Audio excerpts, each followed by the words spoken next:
नमस्कार दोस्तों, सभी का हार्दिक अभिनंदन, सभी का हार्दिक स्वागत। मैं राजविंदर सिंह आप सभी का फिर से बहुत बहुत स्वागत करता हूं हमारे इस यूट्यूब चैनल के ऊपर जिसका नाम है ईएल क्लासेस। तो दोस्तों आज का हमारा टॉपिक इंग्लिश लिटरेचर के लिए बहुत इंपॉर्टेंट टॉपिक है।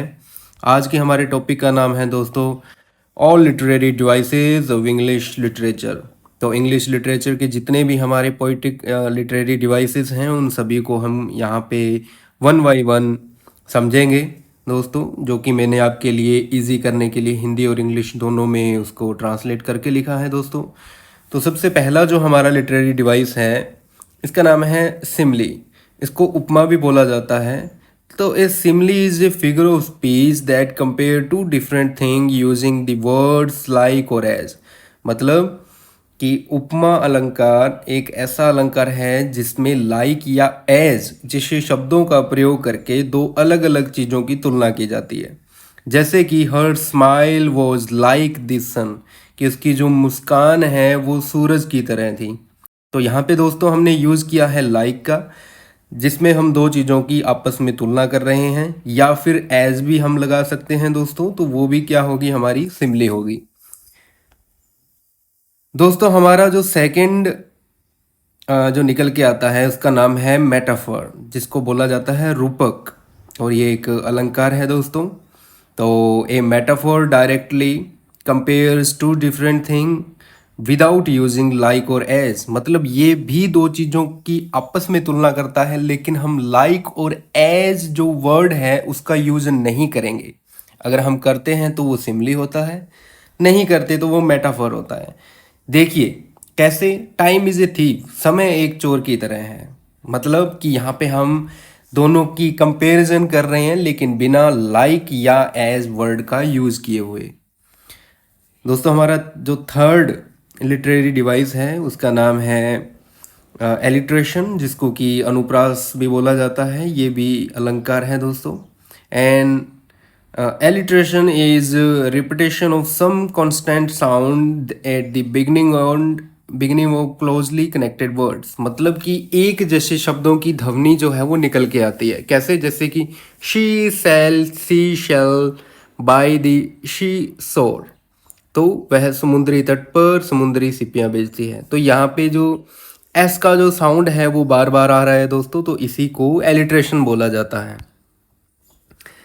हमारा फोर्थ है पर्सोनिफिकेशन, जिसको मानवीकरण भी बोला जाता है दोस्तों। तो पर्सोनिफिकेशन क्या होता है? Personification gives human quality to a non human thing. मतलब कि एक मानव जैसे गुण जब हम किसी अमानवीकरण वाली चीज़ों को प्रदान करते हैं, जैसे कि हमने बोला कि the wind whispered through the trees, की जो हवा है वो पेड़ों के बीच से फुसफुसाती है।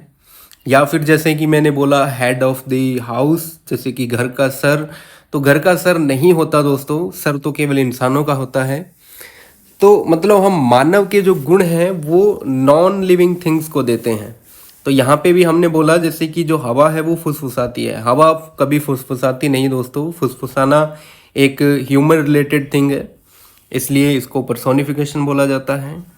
नेक्स्ट जो है उसको बोला जाता है दोस्तों हाइपरबोल, जिसको हम अतिशयोक्ति बोलते हैं हिंदी में। तो hyperbole is an exaggerated statement used to emphasize a point not meant to be taken literally।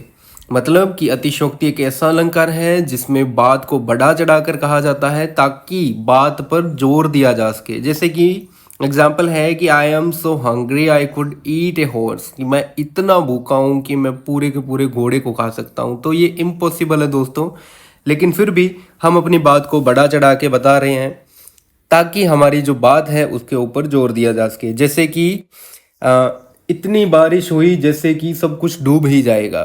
तो बारिश इतनी नहीं होती कि सब कुछ जो है वो उसके अंदर डूब जाए, लेकिन फिर भी बात पे जोर देने के लिए हम ज़रूर बोलते हैं। नेक्स्ट है दोस्तों जिसका नाम है ओनोमेटोपिया।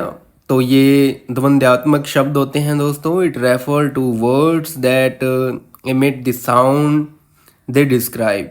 मतलब ये वो शब्द होते हैं जो उस ध्वनि का अनुकरण करते हैं जिससे कि वो व्यक्त करते हैं। जैसे कि द बी बज्ड, मतलब कि एक ऐसा साउंड जिससे कि हम उसकी क्वालिटी के बारे में जान सकते हैं। जैसे कि मधुमक्खियां भिनभिनाती हैं, तो बज़ का अर्थ भाई यहाँ पे भिनभिनाना है। अगर हम ध्यान से देखें तो जो मधुमक्खियां हैं उनका साउंड भी बज़ इस तरह से जो साउंड है वो निकल के आता है। तो ये एक ऐसी ध्वनि होती है जिससे कि हम व्यक्त कर सकते हैं कि ये ध्वनि किसकी है। ठीक है, जैसे कि हमिंग हो गया, ठीक है, या चिपरिंग हो गया, तो मतलब चहचहाना हो गया। तो ये सब जो वर्ड्स हैं वो एनोमोटोपिया के अंदर ही आते हैं। नेक्स्ट है दोस्तों हमारा आयरोनी, जिसको कि विडंबना भी बोला जाता है। तो irony occurs when there is a contrast between what is expected to happen and what actually happen। मतलब ये तब विडंबना होती है जब वास्तव में कोई ऐसी चीज हो जिसके बारे में हमने सोचा ही नहीं कि ऐसा भी कुछ हो सकता है। जैसे कि हमने बोला कि ये फायर स्टेशन बर्न्स डाउन, कि खुद एक अग्निशामक स्टेशन जो है वो ही जल गया। मतलब फायर स्टेशन का काम क्या होता है दोस्तों, आग को बुझाने का, लेकिन वो ही जल गया। जो आग बुझाते हैं वही जल गया। तो यहाँ पे एक आयरोनी है, एक विडंबना है, ठीक है, कि हमने अपेक्षित नहीं किया था कि ऐसा होगा, लेकिन वो ऐसा हो ही जाता है। नेक्स्ट है दोस्तों हमारा ऑक्सीमोरन, जिसको कि विरुद्धार्थक भी बोला जाता है। तो it is a figure of speech where two opposite ideas are joint to create an effect. मतलब कि इसमें दो विरोधी विचारों को जोड़ा जाता है जिससे कि एक पुनर्भाव जो है वो उत्पन्न होता है।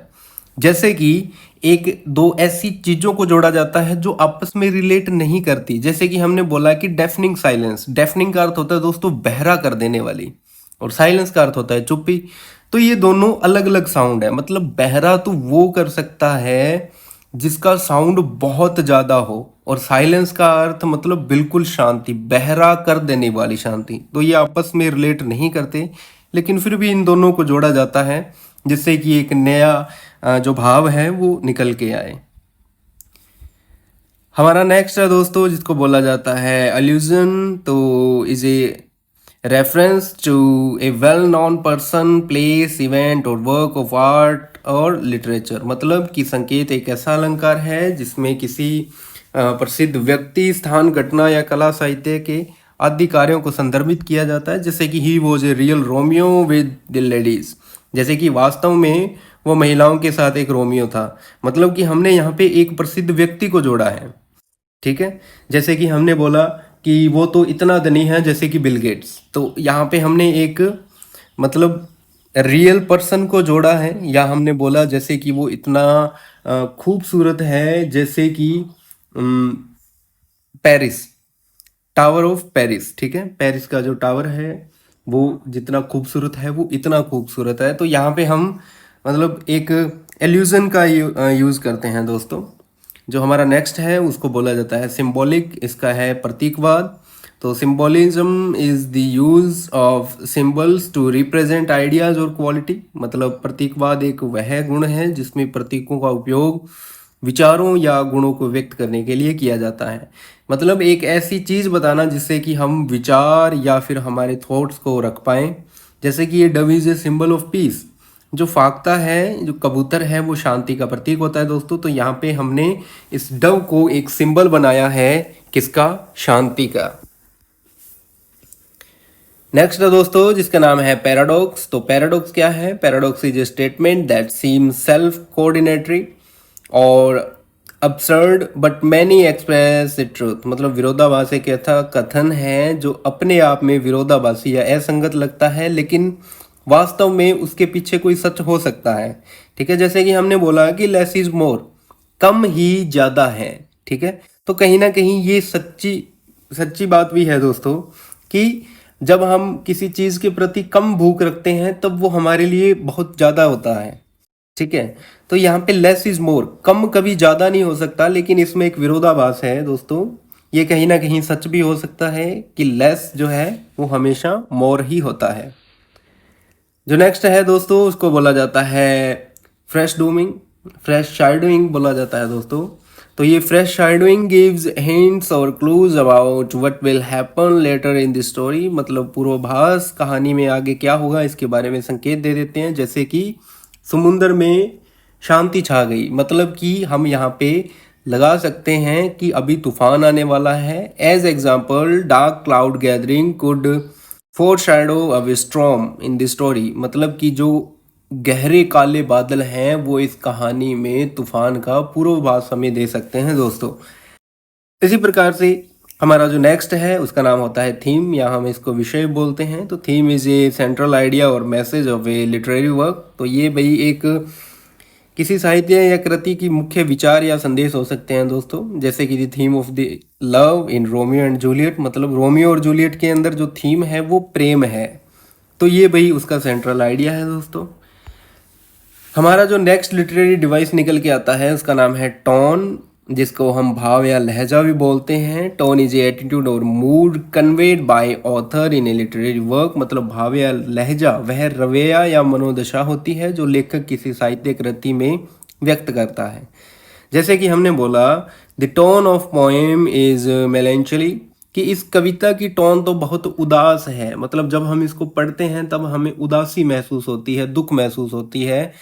तो हम इसकी टोन को क्या बोल सकते हैं, मेलंचली बोल सकते हैं दोस्तों। और हमारा लास्ट और 15वां जो हमारा लिटरेरी डिवाइस है उसका नाम है इमेजरी, जिसको हम दृश्यात्मक भी बोल सकते हैं दोस्तों। तो imagery involves the use of descriptive language that appeals to the sense, मतलब कि इसके अंदर हम ऐसी भाषा का उपयोग करते हैं जो इंद्रियों को आकर्षित करती है, मतलब जिससे कि हम उसकी कल्पना कर सकते हैं। जैसे मैंने बोला the fresh and juicy orange is very cold and sweet, कि ताज़ा रसीला संतरा बहुत ठंडा है और बहुत मीठा है। तो यहाँ पे हम इमेजिन कर सकते हैं कि ये जो संतरा है वो बहुत जूसी है, रस से भरा हुआ है, बहुत ताज़ा है, ठंडा है और मिठास से भरा हुआ है। तो ये थे हमारे दोस्तों 15 के 15 लिटरेरी डिवाइस। तो आशा करते हैं कि आपके समझ में आए होंगे दोस्तों। आपका बहुत बहुत शुक्रिया हमसे जुड़े रहने के लिए। आप इस वीडियो का जो PDF है वो आप हमारे टेलीग्राम चैनल से ज्वाइन करके वहाँ से डाउनलोड कर सकते हो दोस्तों। लिंक आपको डिस्क्रिप्शन में मिल जाएगी। हमें सब्सक्राइब कीजिए दोस्तों ताकि आप हमसे जुड़े रहें और कोई भी जो वीडियो है आप उसको मिस ना करें। बहुत बहुत शुक्रिया दोस्तों, आप जुड़े हुए थे EL क्लासेज के साथ और मैं हूँ राजविंदर सिंह।